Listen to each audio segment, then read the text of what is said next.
Welcome back. You're watching India Ahead at 9. Now, China has blocked several attempts by India in the UNSC to declare the Jaish-e-Mohammed and Masood Azhar as a global terrorist.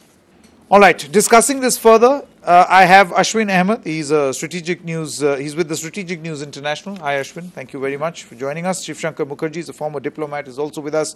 Dr. Sreeram Chaulia is also with us. He's an international affairs expert.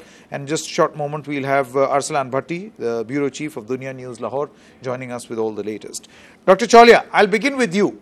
You know, this opening comment or this conversation that we are talking about.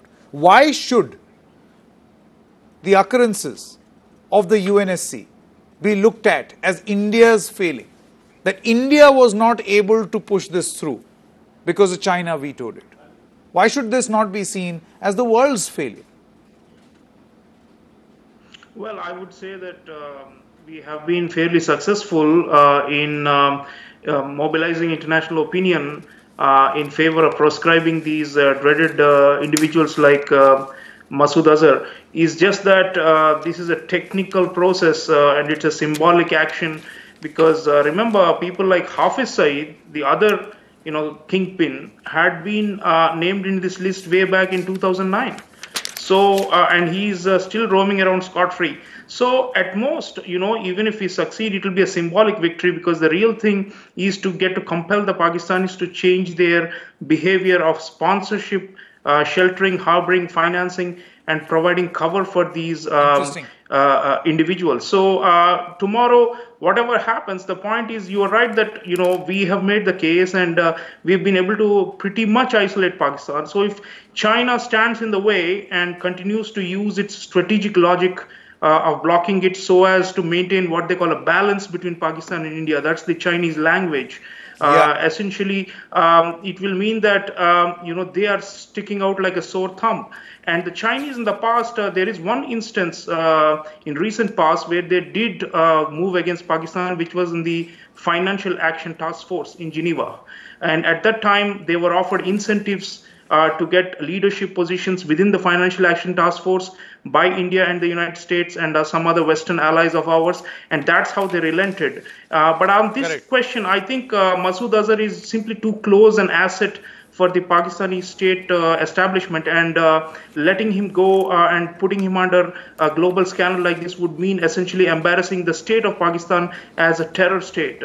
And I think the Chinese are not willing to go that far unless they will get something huge like a quid pro quo from us on restraining our relationship, maybe the strategic partnership with the US, because the Chinese are always looking for some benefit and they're not going to give this on a platter to us. So I hope we've done some diplomacy in the run-up to this vote in New York, and I hope that we'll be successful. But if not, Mr. Shivshankar, basically the point that Mr. Ahmed seems to be making, Dr. Chaulia, is that fine, this in itself may not be a very big achievement.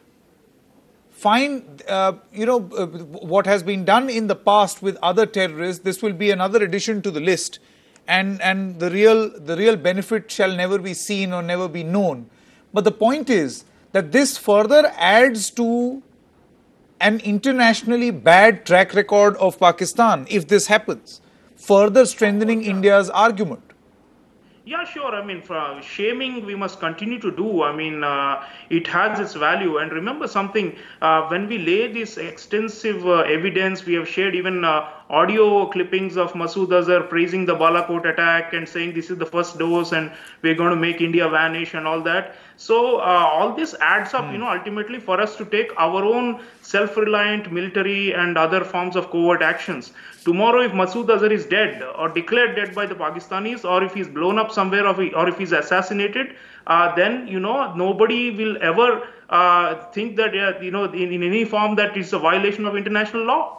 Because we have put it out there on the global forums that this guy is a menace, not just to our national security, but to the whole region. So in that sense, I think we already have, gained that momentum. And that's how, Balakot, if you remember, hardly anybody condemned it except the OIC, which Pakistan is a founding member, or the Organization of Islamic Cooperation. Other than that, They got no one. Even the Chinese were silent and mum about it.